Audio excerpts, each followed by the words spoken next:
Magandang umaga mga kabay. Ayan. Meron po akong repair dito. Still 670 pa rin. 39116B. Pangalawa po ito.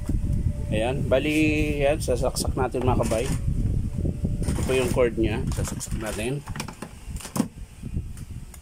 Ito natin. Ayan po. Wala po. Hindi po gumagana.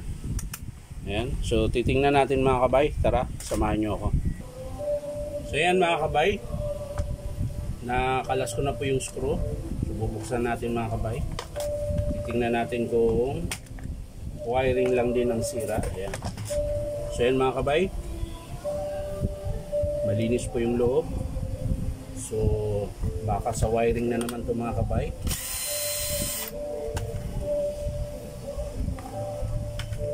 So hindi ko na ititester mga kabay. Check na lang natin diretso yung wire. Ayan, kakalasin natin. Tapos bubunutin natin mga kabay. Ayan, wala. So dito mga kabay, ayun, putol ulit mga kabay. Ayan, dito po naputol oh. So ngayon titingnan natin yan mga kabay. Para makita natin kung saan siya banda na putol. Ayan.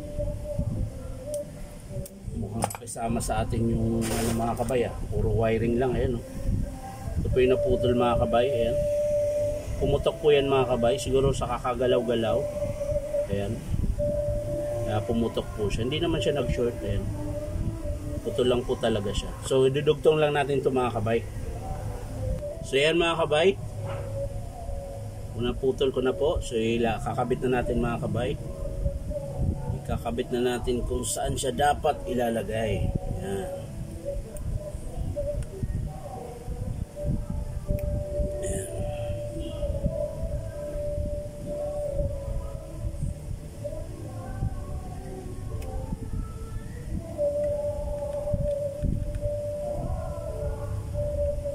Yan.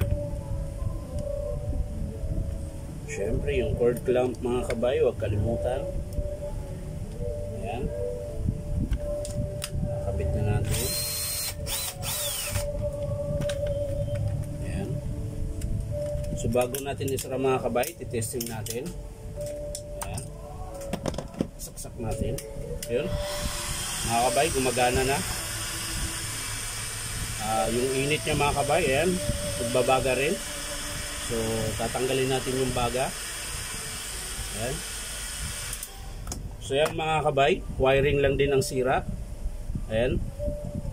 So, kakabit na natin mga kabay. Para matesting natin ng maigi. Ayan. So, yan mga kabay. Sinasara ko na. Ayan. Kakabit na natin yung lock nya. Ayan. Saksak natin ulit mga kabay. Titingnan natin kung gagana. Yan. Yan po yung number 1 mga kabay. Number 2. Yan.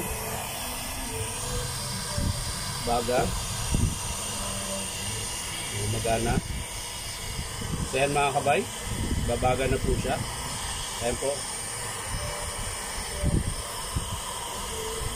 Nabawasan natin yung baga mga kabay. Yan. Wala na. So yan mga kabay, okay na po. Wiring lang din ang sira nito mga kabay. So ang babayaran ng customer nito mga kabay is labor lang po. So yan, maraming salamat mga kabay sa panonood at pa-like and share na rin po. At syempre paka-subscribe din po ako sa aking YouTube account na Inom Tabay. So yan lang po mga kabay, maraming salamat. Bye bye.